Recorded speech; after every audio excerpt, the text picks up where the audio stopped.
नमस्कार दोस्तों, जैसा कि वादा किया था मैं फिर से आ गया हूँ अपना अगला वीडियो लेकर। यहाँ पर हम बात करने वाले हैं क्वांटम ग्रेविटी के बारे में और क्वांटम ग्रेविटी के ज्वलंत प्रश्न का उत्तर छंदोग्य में कहाँ दिया गया है।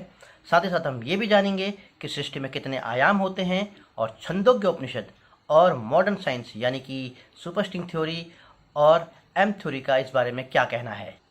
और उसके बाद हम ये जानेंगे कि इतना ज्ञान विज्ञान जानकारी होने के बाद भी भारत विश्व विज्ञान के क्षेत्र में इतना किस तरह पिछड़ गया है और भारत की आगे क्या रणनीति होनी चाहिए। तो आइए शुरुआत करते हैं। और इस बीच अगर आपको कहीं भी लगे कि आपको कोई बात समझ नहीं आई है तो मुझे वहीं रोक कर पूछ लीजिएगा। उप्स, मैं भूल गया कि ये तो एक रिकॉर्डेड वीडियो है, लाइव नहीं है। तो ऐसा कीजिए, आप अपने क्वेश्चंस कमेंट सेक्शन में लिख दीजिएगा और जैसे ही मुझे समय मिलेगा मैं उन प्रश्नों के उत्तर जरूर दूंगा। तो आइए शुरुआत करते हैं। क्वांटम ग्रेविटी यानी कि क्वांटम फोर्सेस और ग्रेविटेशनल फोर्स का यूनिफिकेशन।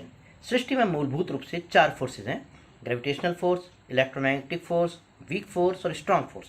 जिसमें से इलेक्ट्रोमैग्नेटिक फोर्स, वीक फोर्स और स्ट्रांग फोर्स को क्वांटम फोर्सेस भी कहा जाता है। अब जो एक ग्रेविटेशनल फोर्स होती है ये एक पूरी तरह से निश्चित फोर्स है और ये क्लासिकल फिजिक्स के सिद्धांतों पर चलती है। न्यूटन ने और आइंस्टाइन ने भी इसके बारे में बताया है। और किसी एक क्षण में विश्व में, पूरी सृष्टि में कहाँ पर कितना ग्रेविटेशनल फोर्स है ये एक फॉर्मूले के जरिए एग्जैक्टली पता लगाया जा सकता है। तो इस तरह से ग्रेविटेशनल फोर्स पूरी तरह से निश्चित फोर्स है। वहीं क्वांटम फोर्सेस एक पार्टिकल की क्वांटम पोजीशन के ऊपर निर्भर करता है, जो कि निर्भर करता है उसकी प्रोबेबिलिटी वेव के ऊपर यानी कि संभावना तरंग के ऊपर। अब जैसे कि नाम से ही जाहिर है, संभावना तरंग जो कि संभावनाओं के ऊपर निर्भर करती है। यानी जो क्वांटम फोर्सेस हैं ये पूरी तरह से संभावनाओं पर निर्भर करती हैं और ये एक अनिश्चित फोर्स है। तो आज क्वांटम ग्रेविटी का सबसे ज्वलंत प्रश्न यही है कि किस तरह एक निश्चित फोर्स यानी ग्रेविटेशनल फोर्स और अनिश्चित फोर्सेस यानी क्वांटम फोर्सेस को एक साथ लाया जाए। क्योंकि सृष्टि में ये जो चारों फोर्सेस हैं ये बहुत ज़रूरी फोर्सेस हैं। अगर इसमें से किसी एक फोर्स को भी हटा दिया जाए तो पूरी सृष्टि का अस्तित्व ही खत्म हो जाएगा। तो इस तरह से देखा जाए तो पूरी सृष्टि इन चारों फोर्सेस के ऊपर निर्भर है। मगर ऐसा क्या है जिसके ऊपर ये चारों फोर्सेस निर्भर हैं? ऐसा क्या है जो रूट कॉज है, कॉमन कॉज है, बर्थ प्लेस है इन चारों फोर्सेस का? सबसे पहले ये आइडिया आइंस्टाइन ने प्रोपोगेट किया था। उन्होंने कहा था क्योंकि चारों फोर्सेस सृष्टि के लिए बहुत जरूरी हैं तो ऐसा हो नहीं सकता कि इन चारों फोर्सेस का आधार, रूट कॉज, कॉमन कॉज या बर्थ प्लेस अलग हो। ये चारों फोर्सेस किसी एक ही फोर्स के 4 अलग अलग रूप हैं या इनके बीच में कुछ कॉमन है। आप इसको ऐसे सोचिए कि एक इंसान के 4 बच्चे हैं, चारों रंग, रूप, कद, काठी, नाम से पूरी तरह से अलग हैं। उसमें से एक बच्चा जो है वो पूरी तरह से नियम, कायदे, कानून के ऊपर चलता है, पूरी तरह से निश्चित काम करता है जो उसे कहा जाता है। वहीं जो बाकी 3 बच्चे हैं पूरी तरह से मूडी हैं और जो उनके मन में आता है वो करते हैं, यानी पूरी तरह से अनिश्चित है उनका बिहेवियर। तो बाहर से देखा जाए तो ये चारों बच्चे अलग हैं, मगर अगर इनके जेनेटिक्स में जाया जाए, रूट में जाया जाए तो मालूम चलेगा कि जो इनका जेनेटिक्स है वो एक ही है। इनके अंदर जो डीएनए है वो एक ही इंसान का है। यानी कि इन चारों का जो रूट कॉज है, इन चारों का कॉमन कॉज है या इन चारों का जो पिता है वो एक ही इंसान है। तो इस तरह से जो ये चारों फोर्सेस हैं उनका रूट कॉज, बर्थ प्लेस भी एक ही है, ऐसा आइंस्टाइन का मानना था। पूरी जिंदगी वो इस थ्योरी पर काम करते रहे मगर वो इसे प्रूव नहीं कर पाए। तो आइए बात करते हैं छंदोग्य उपनिषद की, अध्याय 1, खंड 9, श्लोक 1। यहाँ पर ऐसे ही एक कॉमन रूट कॉज यानी तत्व के बारे में बताया गया है। यहाँ कहा गया है कि सृष्टि में जो कुछ भी अस्तित्व में है, बल, वस्तु, चेतना, उन सभी का जन्म आकाश से हुआ है और उन सबका विलय भी आकाश में ही होगा। तो इस तरह से देखा जाए तो जितने भी बल हैं सृष्टि में उन सबका root cause, common cause, birth place जो है वो ये आकाश ही है। इस आकाश को कहीं कहीं पर आत्मा या परमात्मा से भी जोड़ा गया है और कहा गया कि यह आकाश ही आत्मा है, यह आकाश ही परमात्मा है। और इसके कई गुण भी बताए गए हैं कि यह आकाश आपके अंदर भी है, आपके बाहर भी है, ये निरंतर है, ये हर जगह है, अत्र तत्र सर्वत्र है यह। और ये भी कहा गया है कि आकाश जो है रंगहीन है, गंधहीन है, स्वादहीन है, दिखता नहीं है। तो इस तरह से इस आकाश के भर भर के जो गुण हैं वो भारत के वेद और उपनिषदों में बताए गए हैं। अब बात करते हैं आधुनिक विज्ञान की। आइंस्टाइन ने जब अपनी ग्रेविटेशनल फोर्स के बारे में बताया था तो उन्होंने ऐसे ही एक तत्व का जिक्र किया था जिसे उन्होंने ईथर कहा था और इसका नाम उन्होंने टाइम स्पेस फैब्रिक भी रखा था। उन्होंने कहा था ये ईथर ही रूट कॉज है, कॉमन कॉज है ग्रेविटेशनल फोर्स का। ये सृष्टि में हर जगह मौजूद है ये ईथर, और अगर ये ईथर ना हो तो ग्रेविटेशनल फोर्स का अस्तित्व भी नहीं होगा। तो इस तरह से ग्रेविटेशनल फोर्स का जो बर्थ प्लेस है, जन्मदाता है, वो ये ईथर है। मगर उस समय वो इस ईथर को क्वांटम फोर्सेस के साथ जोड़ नहीं पाए थे। तो ये तो वही बात हो गई कि घर में चोरा और पूरे शहर भर में ढिढोरा। खैर छोड़िए, ये पुरानी बातें हैं। तो आइए बात करते हैं क्वांटम फोर्सेस के बारे में। आज एम थ्योरी और सुपरस्ट्रिंग थ्योरी के आने के बाद से जो ये क्वांटम फिजिक्स है वो भी कहती है कि शायद क्वांटम फोर्सेस का रूट कॉज, कॉमन कॉज, जन्मदाता भी ये ईथर ही है। अब जैसा कि हम सभी जानते हैं, क्वांटम फोर्सेस जो होती है वो एक पार्टिकल की पोजीशन के ऊपर निर्भर करती है, और एक पार्टिकल की पोजीशन जो है वो उसकी संभावना तरंग के ऊपर निर्भर करती है। और हम ये भी जानते हैं कि एक तरंग को चलने के लिए, मूव होने के लिए एक माध्यम की आवश्यकता होती है। जैसे आप पानी पर एक पत्थर फेंकिए तो पानी की सतह पर तरंगें बनती हैं, तो उसका माध्यम होता है वो पानी की सतह। ठीक उसी प्रकार से अगर आप एक रस्सी को हिलाकर उसकी तरंगें बनाते हैं तो उसकी जो माध्यम है वो होती है रस्सी की सतह। तो बस बिल्कुल उसी तरह से जो ये संभावना तरंग है एक पार्टिकल की, क्वांटम फिजिक्स कहती है कि ये पूरी सृष्टि में हर जगह फैली हुई है। यानी एक पार्टिकल की संभावना तरंग इस पूरे ब्रह्मांड में हर जगह है। जहाँ पर वो संभावना तरंग ज़्यादा होती है वहाँ पर उस पार्टिकल के होने की संभावना ज़्यादा होती है, और वो पार्टिकल वहाँ पर मिलने की संभावना ज़्यादा होती है। तो यानी कि एक क्षण में पार्टिकल की संभावना यहाँ पृथ्वी पर ज़्यादा है तो वो पृथ्वी पर मिलेगा, और अगले ही क्षण में अगर उसकी जो संभावना तरंग है वो चांद पर ज़्यादा हो जाती है तो पार्टिकल चांद पर मिलेगा। तो मतलब ये वही बात हो गई कि आप घर से चले थे ऑफिस जाने के लिए, मगर आपकी संभावना तरंग अगर चांद पर पहुँच गई और चांद पर ज़्यादा हो गई तो आप ऑफिस की जगह चांद पर पहुँच जाएंगे। जी हाँ, सुनने में बहुत अजीब लगता है, मगर यही क्वांटम फिजिक्स कहती है। और शायद इसीलिए पूरी ज़िंदगी आइंस्टाइन की क्वांटम फिजिक्स के साथ नहीं बनी, और क्वांटम फिजिक्स और क्वांटम साइंटिस्ट के साथ उनका वैचारिक मतभेद पूरी ज़िंदगी रहा। खैर ये भी पुरानी बात हो गई, तो इसे छोड़ते हैं। हम बात करते हैं फिर से संभावना तरंग की।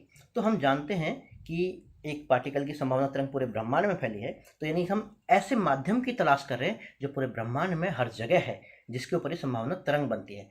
आपने कभी ऐसा देखा है कि आप चल रहे हैं और आपके आजू बाजू में आपकी संभावना तरंग भी ऐसे लहराते हुए चल रही है? नहीं देखा, करेक्ट। मगर संभावना तरंग है, बनती है। ये वैज्ञानिकों ने फॉर्मूले के जरिए प्रूव किया है। तो जो ये संभावना तरंग का माध्यम है, जो संभावना तरंग है, ये यानी कि अदृश्य है। ये माध्यम दिखता नहीं है। ये आपके आसपास चारों तरफ ब्रह्मांड में हर जगह है, मगर ये दिखता नहीं है। तो बस यानी कि ये जो माध्यम है ये अदृश्य है, मगर ये हर जगह है। इसको आप महसूस भी नहीं कर सकते, स्वादहीन, रंगहीन, गंधहीन। तो देखा जाए तो एक तरह से वो इस ईथर यानी आकाश की ही बात कर रहे हैं। तो इस तरह से ये जो क्वांटम फोर्सेस है उसका रूट कॉज भी ये आकाश यानी ईथर ही है। तो अगर ये ईथर ना हो तो क्वांटम फोर्सेस भी ना हो। तो एक तरह से देखा जाए तो ये जितने चारों फोर्सेस हैं उनका रूट कॉज, कॉमन कॉज, आधार ये ईथर यानी आकाश ही है। मगर आज जो वैज्ञानिक हैं उन्हें इस ईथर की, इस आकाश के सारे प्रॉपर्टीज़ या गुण नहीं मालूम। वहीं भारत के वेद और उपनिषदों में इस आकाश के गुण के बारे में पोथियां भरी हुई हैं। तो आज ज़रूरत है कि इन वैज्ञानिकों को अगर किसी सिद्धांत को प्रूव करना है तो इन्हें वेद और उपनिषदों की तरफ मुख करना चाहिए, और उसमें दिए हुए ज्ञान का लाभ उठाकर जल्द से जल्द अपनी थ्योरीज को प्रूव करना चाहिए, और फिर किसी अगली थ्योरी या अगले खोज की तलाश में चल पड़ना चाहिए। तो आइए बात करते हैं डायमेंशंस यानी आयाम के बारे में। अध्याय 4 खंड 3 श्लोक 8। यहाँ पर 10 दिशाओं का जिक्र है। अब दिशाएं तो केवल 4 होती हैं, पूरब, पश्चिम, उत्तर, दक्षिण। तो इस प्रश्न ने मुझे बचपन से बहुत परेशान किया है कि जब केवल 4 दिशाएं होती हैं तो हमारे वेद और उपनिषदों में इन 10 दिशाओं का जिक्र क्यों है। पर फिर लगा कि शायद दिशाओं से इनका अर्थ डायमेंशन है, यानी जिस डायमेंशन में मूवमेंट हो सके। तो फिर डायमेंशंस भी केवल 3 होती हैं, लंबाई, चौड़ाई और ऊंचाई। और अगर हम टाइम को भी एक डायमेंशंस मान लें तो भी केवल 4 डायमेंशंस होती हैं। 10 दिशाओं के बारे में क्यों कहा गया है। और इस प्रश्न ने मुझे तब तक परेशान किया जब तक मैंने फैब्रिक ऑफ कॉस्मोस नहीं पढ़ी थी। यहाँ मुझे मालूम चला कि आज एम थ्योरी और सुपरस्ट्रिंग थ्योरी में जो इतना शोध हो रहा है, तो ये पता चला है कि सृष्टि में 1, 2, 3 नहीं, पूरे 11 डायमेंशंस हैं, जिसमें से एक होती है टाइम डायमेंशंस। उसे हटा दिया जाए तो बची 10 स्पेटियल डायमेंशंस, जिसमें से 3 हैं मैक्रो डायमेंशंस और 7 हैं माइक्रो डायमेंशंस। मैक्रो डायमेंशंस यानी जिन्हें हम देख सकते हैं, लंबाई, चौड़ाई, ऊंचाई। और जो माइक्रो डायमेंशंस हैं वो बहुत ही छोटी और सूक्ष्म डायमेंशंस हैं। वो इतनी छोटी हैं कि आंखों से नहीं देखा जा सकता, और आपको अगर अंदाज़ा लगाना है तो वो प्लैंक लेंथ से भी छोटी डायमेंशंस हैं। प्लैंक लेंथ यानी एक के आगे आप 33 जीरो लगाइए, एक चावल के दाने के आप इतने टुकड़े कीजिए, तो जो एक टुकड़े की लंबाई होगी वो होती है प्लैंक लेंथ। ये डायमेंशंस इससे भी छोटी हैं। आज ऐसी कोई भी तकनीक टेक्नोलॉजी नहीं उपलब्ध है जिसके जरिए प्लैंक लेंथ से छोटी चीज़ों को देखा जा सके। तो इन डायमेंशंस के बारे में आधुनिक विज्ञान ने केवल अनुमान लगाया है और फॉर्मूले के बेसिस पे एक इन्फ्रेंस यानी कि एक सोचा है कि शायद ये डायमेंशन एग्जिस्ट करती हैं।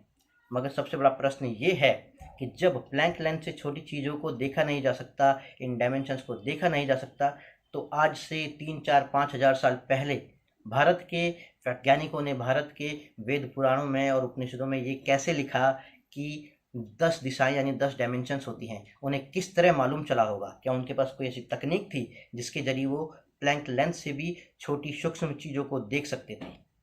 ये भी एक मिस्ट्री है, इसका भी हमारे पास कोई जवाब नहीं है। मगर सारी बात ये है कि भारत के वैज्ञानिकों को ये आज से लगभग 4-5 हज़ार साल पहले मालूम था। तो प्रश्न ये है कि जब इतना ज्ञान, विज्ञान और जानकारी भारत के पास है, तो भी क्यों भारत विज्ञान के क्षेत्र में इतना पिछड़ गया है? तो मुझे लगता है इसका कारण ये है कि हम हनुमान जी के अग्रज हैं। जैसा कि आप सभी जानते होंगे, हनुमान जी बचपन में बड़े ही चंचल थे। एक बार उनका मन हुआ, उन्होंने सूर्य को देखा, उनको लगा कि शायद एक फल है, तो उनका मन हुआ कि इस फल को जाके खाया जाए, और वो चल पड़े उस फल को खाने के लिए। ये देखकर इंद्र आग बबूला हो गए। उन्हें लगा कि हाउ डेयर ही, कैसे एक बच्चा ये हिम्मत कर सकता है कि वो सूर्य को एक फल समझकर खाने चल पड़े, और उन्होंने हनुमान जी के ऊपर वज्र से प्रहार कर दिया। हनुमान जी मूर्छित हो गए। ये देखकर सभी देवी देवताओं और ऋषि मुनियों को भय खा गया कि उनकी वजह से एक अबोध बालक के ऊपर हमला हुआ है और वो मूर्छित हो गया है। पश्चाताप के रूप में उन्होंने हनुमान जी को थोड़ी थोड़ी शक्तियाँ प्रदान करनी शुरू कर दी। अब जब तक वो कुछ समझ पाते, हनुमान जी को इतनी शक्तियाँ मिल चुकी थी कि हनुमान जी विश्व में सबसे ज़्यादा ताकतवर और शक्तिशाली हो गए थे। और जब ये बात उन्हें ज्ञात हुई तो उन्हें लगा कि हाय, ये हमने क्या कर दिया। और उन्हें लगा कि हनुमान जी तो बड़े चंचल हैं, तो अगर उनके पास इतनी शक्ति आ गई तो वो तो कभी भी किसी को भी मुर्गा बना सकते हैं। तो उन्होंने एक सोची समझी साजिश के तहत हनुमान जी को ये विश्वास दिलाया कि वो केवल एक आम बालक हैं, उनके पास कुछ भी विशेष नहीं है, कोई भी शक्तियाँ नहीं हैं, वो केवल एक आम बच्चे या शायद उससे भी डरपोक बच्चे हैं। और पूरी ज़िंदगी बचपन में हनुमान जी को कभी ये मालूम नहीं चला कि उनके पास कोई शक्तियाँ हैं, क्योंकि हनुमान जी छोटे थे। बचपन में उन्हें जो बताया गया उन्होंने वो बात मान ली और बस वही बात उनके मन में घर कर गई। ठीक वैसा ही हमारे साथ भी हो रहा है। पिछले 1000 साल में एक सोची समझी साजिश के तहत भारतीयों को ये विश्वास दिलाया गया कि उनकी शिक्षा प्रणाली सड़ी हुई है।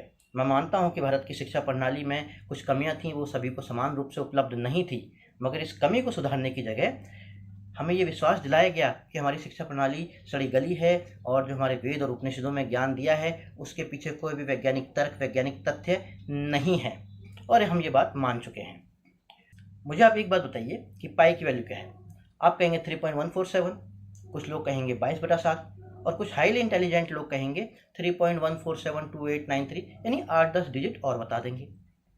मगर मैं आपको बताऊं कि ये सारी वैल्यू गलत हैं, क्योंकि पाई की एग्जैक्ट वैल्यू आज तक डिस्कवर ही नहीं हुई है। सदियों से वैज्ञानिक मैथमेटिशियन बस केवल तलाश कर रहे हैं, मगर आज तक पाई की एग्जैक्ट वैल्यू का पता नहीं लग पाया है। मगर फिर भी बचपन में स्कूल में हमें ये बताया गया कि पाई की वैल्यू होती है 3.147 या 22/7, और हम उस बात को मान चुके हैं। वो बात हमारे मन में घर कर गई है, और जब कभी कोई हमसे पूछता है कि पाई की वैल्यू क्या है तो तपाक से हम ये बात बता देते हैं। ठीक वैसा ही बचपन में हमें जो बताया गया कि हमारा वेद उपनिषदों में जो बातें हैं केवल मिथ हैं, केवल अंधविश्वास है, उनके पीछे कोई वैज्ञानिक तथ्य नहीं है, हम वो बात मान चुके हैं और बस हम उसी ढर्रे पर चले जा रहे हैं। आधुनिक विज्ञान को आज ये भी नहीं मालूम कि आकाश के क्या क्या गुण हैं, ईथर के क्या गुण हैं, मगर वहीं भारत के वेद उपनिषदों में इसके ऊपर भर भर के लिखा हुआ है। आधुनिक विज्ञान को आज ये भी नहीं मालूम कि सूर्य की सतह पर जो काले धब्बे हैं उनका कारण क्या है, मगर भारत के छंदोग्य उपनिषद के अध्याय 3 खंड 3-4 श्लोक 3 में यही बात बताई गई है कि जो सूर्य की सतह पर काले धब्बे हैं उनका कारण क्या है। ये मैं आपको पढ़ के सुनाता हूँ। तुदक्षरदादितं भितो वश्रतद्वा एतदेतदादितस्य परम कृष्ण रूपम। अब जो इस श्लोक में बताया गया है ये क्रिप्टिक है, ये मुझे समझ में नहीं आया है, क्योंकि ये एक ऐसे एनकोडेड तरीके से लिखा गया है। मगर उसका भी एक कारण है, उसको एनकोडेड या एनक्रिप्टेड वे में इसलिए लिखा गया है किसी भी ऐरे गहरे नत्थु खैरे मेरे जैसे इंसान को ये ज्ञान ना मिल सके, क्योंकि सबसे पहले ज्ञान मिलते ही, शक्ति मिलते ही इंसान उसका मिसयूज़ करता है। तो इसलिए इसे एनकोडित फॉर्म में लिखा गया है कि केवल जो व्यक्ति इस ज्ञान के लायक है वही इसको समझ सके। तो आज भारत को यही चाहिए कि भारत में ऐसे इंस्टीट्यूट, यूनिवर्सिटियाँ या विश्वविद्यालय खुले जहाँ फुल टाइम इन वेद और उपनिषदों में दिए गए ज्ञान की शोध हो सके और इसके अंदर जो तथ्य छिपे हुए हैं, जो साइंटिफिक फैक्ट्स, थ्योरीज छिपी हुई हैं, उनको उजागर करके मानव जगत के कल्याण के लिए उनका इस्तेमाल किया जा सके। तो आज मैं आप सभी लोगों से ये निवेदन करता हूँ कि इन वेद और उपनिषदों को पढ़ना शुरू कीजिए और अपने बच्चों को भी प्रेरित कीजिए कि वो इन वेद और उपनिषदों को पढ़ें। आप इसे एक धार्मिक पुस्तक समझकर नहीं पढ़ना चाहते तो एक कहानी की किताब समझकर या एक वैज्ञानिक पुस्तक समझकर ही पढ़िए, मगर पढ़िए ज़रूर। क्या पता कल आपके यहीं से कोई कपिल मुनि यानी जो विश्व के सबसे पहले फिलोसोफर थे, या फिर कोई one of the greatest scientist गुरु वशिष्ठ या ऋषि दुर्वासा ही निकल जाए। You never know. आज के लिए बस इतना ही। आपको ये भारत के जो उपनिषदों में दिए गए रहस्य थे ये कैसे लगे ये ज़रूर बताइएगा। आपको ये वीडियो अच्छा लगा हो तो इसे लाइक, शेयर, सब्सक्राइब जरूर कीजिएगा और आपके कोई प्रश्न हो तो कमेंट सेक्शन में लिखिएगा ताकि हम उनका जवाब दे सकें। अगली बार ऐसे ही कुछ और वैज्ञानिक तथ्य लेकर, कुछ ऐसी और रहस्यमयी जानकारी लेकर हम फिर से हाजिर होंगे। तब तक के लिए नमस्कार, धन्यवाद।